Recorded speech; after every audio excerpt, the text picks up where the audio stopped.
सभी को नमस्कार। मैं सुनीता कुमारी, सहायक आचार्य हिंदी, राजकीय महिला महाविद्यालय झुंझुनू। कल के वीडियो में अपन ने छंद की परिभाषा, वर्ण व मात्राओं के बारे में अध्ययन किया था।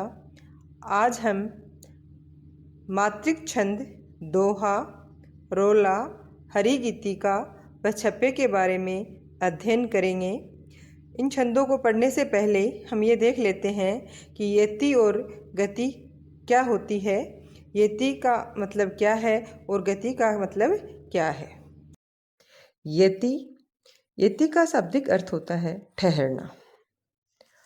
किसी छंद का वाचन करते समय अगर हम किसी छंद को पढ़ रहे हैं, उसका वाचन कर रहे हैं, तो प्रत्येक चरण के अंत में ठहरना पड़ता है। लेकिन कभी कभी चरण इतना लंबा होता है तो बीच में भी एक या अधिक स्थानों पर ठहरना पड़ता है। इस ठहरने को ही यति या विराम कहते हैं। जैसे तारे डूबे, ठहरना है। तम टल गया, छा गई व्योम लाली, तो तारे डूबे के बाद यति हो रही है। तम टल गया, इसके बाद यति हो रही है। छा गई व्योम लाली, इसके बाद यति है। गति किसे कहते हैं?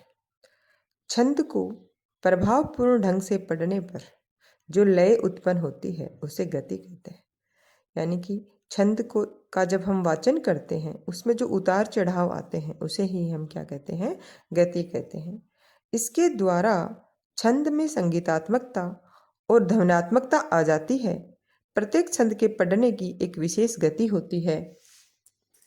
छंदों के प्रकार। छंद मुख्य से दो प्रकार के होते हैं, मात्रिक छंद और वर्णिक छंद। मात्रिक छंद क्या होते हैं? जिन छंदों में मात्राओं की संख्या और नियम का ध्यान रखा जाता है उसे मात्रिक छंद कहते हैं। यानी कि जिन छंदों में मात्राओं की गणना की जाती है उसे हम मात्रिक छंद कहते हैं। वर्णिक छंद, जैसे वर्ण में एक प्रत्यय लगने से वर्णिक शब्द बना है, इसमें जिन छंदों में वर्णों की गिनती की जाती है उन्हें वर्णिक छंद कहते हैं। यानी कि कितने वर्ण हैं उसी के आधार पर उसको वर्णिक छंद कहा जाता है। छंदों के पुनः 3 प्रकार माने हैं: सम छंद, अर्ध सम छंद और विषम छंद। सम छंद जिस छंद के चारों चरणों में मात्राओं तथा वर्णों की संख्या बराबर होती है उन्हें सम छंद कहते हैं। यानी कि 4 चरण होते हैं और सभी चरणों में वर्ण भी बराबर होने चाहिए और मात्राएं भी बराबर होनी चाहिए, तो उन्हें हम क्या कहते हैं? समछंद कहते हैं। जैसे चौपाई है, चौपाई में 4 चरण होते हैं और प्रत्येक चरण में 16-16 मात्राएं होती हैं। वैसे गीतिका छंद में भी 4 चरण होते हैं और प्रत्येक छंद में 26-26 मात्राएं होती हैं चरण में।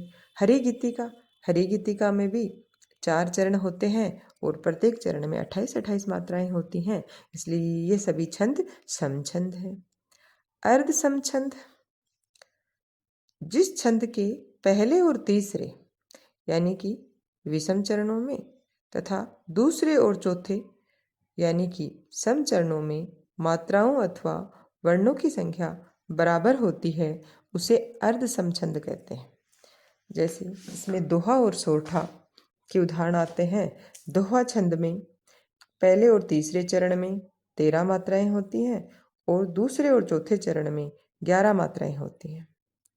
तो ये दोहा छंद है वो अर्ध समछंद है। सोरठा दोहा का उल्टा होता है। सोरठा छंद में प्रथम और तीसरे चरण में 11 मात्राएं होती हैं, दूसरे और चौथे चरण में 13 मात्राएं होती हैं। विषम छंद जिस छंद में 4 से अधिक 6 या 8 चरण होते हैं और उनकी मात्राओं अथवा वर्णों की संख्या भिन्न होती है उन्हें विषम छंद कहते हैं। जैसे छप्पे और कुंडलियाँ। अब हमारे सिलेबस में कुछ मात्रिक छंद हैं और कुछ वर्णिक छंद हैं, उनको हम पढ़ेंगे। जैसा पहले मात्रिक छंद है चौपाई। चौपाई एक सममात्रिक छंद है। इसमें 4 चरण होते हैं और प्रत्येक चरण में 16-16 मात्राएं होती हैं और चरण के अंत में गुरु लघु नहीं आते। जैसे उदाहरण हम देख रहे हैं, रघुकुल रीति सदा चली आई, प्राण जाय पर वचन न जाई। इसमें प्रत्येक चरण में 16 मात्राएं होती हैं और अंत में गुरु लघु नहीं आ रहे हैं। इन अंत में हम देखते हैं तो दोनों ही गुरु गुरु आ रहे हैं और इसमें 16 मात्राएं होती हैं। फिर हमारे सिलेबस में दोहा छंद है। दोहा यह अर्ध सम्मात्रिक छंद है। इसके 4 चरण होते हैं।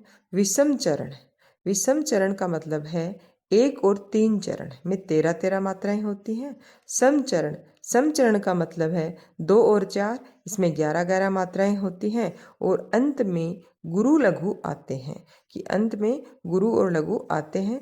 जैसे हम उदाहरण में देख रहे हैं कि बड़ा भया तो क्या भया, जैसे पेड़ खजूर, पंथी को छाया नहीं, फल लागे अति दूर। अब इसमें बड़ा भया तो क्या भया, यहाँ तक एक चरण है, प्रथम चरण, तो इसमें 13 मात्राएं हैं। दूसरा चरण है जैसे पेड़ खजूर, इसमें 11 मात्राएं हैं। पंथी को छाया नहीं, तीसरा चरण है, इसमें फिर 13 मात्राएं हैं। फल लागे अति दूर, ये चौथा चरण है, इसमें 11 मात्राएं हैं। तो कहने का मतलब है कि दोहा जो अर्ध सम्मात्रिक छंद होता है, इसमें 4 चरण होते हैं। इसके विषम चरण यानी 1 और 3 चरण में 13-13 मात्राएं होती हैं। सम चरण यानी दूसरे और चौथे चरण में 11-11 मात्राएं होती हैं और अंत में गुरु लघु आते हैं। जैसे खजूर में जू पे गुरु है और रे में लघु मात्रा है, वैसे ही अति दूर में दूर जो वर्ण है, शब्द है, उसमें दू में दीर्घ मात्रा है और रे में लघु मात्रा है, तो अंत में गुरु लघु आते हैं। अब हम पढ़ेंगे हरिगीति छंद। हरिगीति का ये सम्मात्रिक छंद है। इसके 4 चरण होते हैं और प्रत्येक चरण में 28-28 मात्राएं होती हैं। 16 और 12 पर येती होती है और अंत में लघु गुरु मात्राएं आती हैं। इसका उदाहरण है, संसार की समरस्थली में धीरता धारण करो, चलते हुए निज इष्ट पथ पर संकटों से मत डरो, जीते हुए भी मृतक सम रह, कर न केवल दिन भरो, वरवीर बनकर आप अपनी विघ्न बाधाएं हरो। तो इसके प्रत्येक चरण में 28 मात्राएं हैं और 16 और 12 पर येती हो रही है और अब अपन देख सकते हैं कि अंत में लघु और गुरु मात्राएं आती हैं।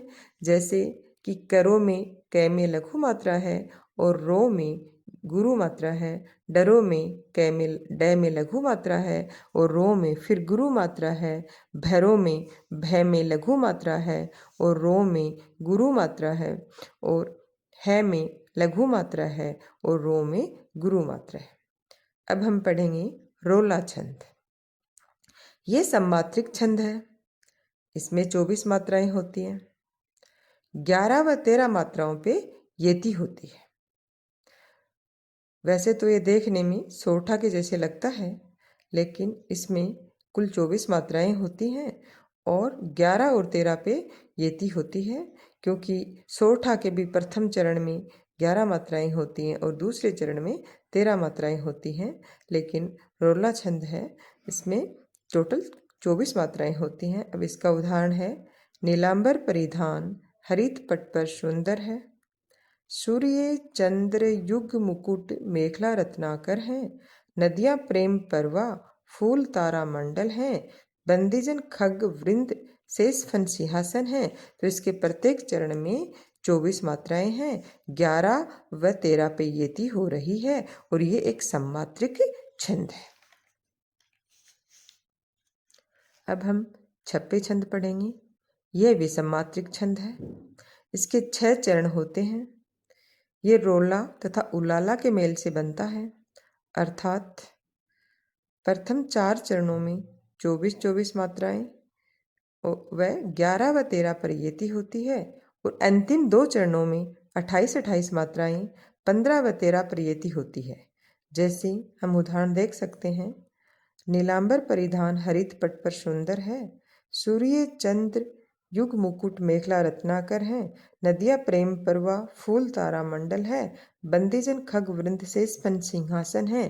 तो ये 4 चरण हैं, ये रोला छंद के हैं। रोला छंद हम पहले पढ़ चुके हैं कि रोला के प्रथम चरण में प्रथम यति होती है, वहाँ 11 मात्राएं होती हैं और दूसरे में 13 मात्राएं होती हैं। 11 और 13 कुल 24 मात्राएं होती हैं। रोला में 4 चरण होते हैं और प्रत्येक चरण में 24-24 मात्राएं होती हैं। लेकिन 4 चरणों के बाद में 2 चरण उल्लाला के होते हैं और उल्लाला में 15 व 13 परियति होती है और उल्लाला में कुल 28 मात्राएं होती हैं। तो हम करते अभिषेक पयोध हैं, बलियारी इस वेश की, हे मातृभूमि तू सत्य ही, सगुण मूर्ति सर्वेश की। तो ये 2 पंक्तियां हैं, ये उल्लाला छंद की हैं, जिसमें 28 मात्राएं होती हैं, 15 व 13 पेयेति होती है। इसी तरह से छप्पे छंद बन जाता है और छप्पे छंद विषम मात्रिक छंद है।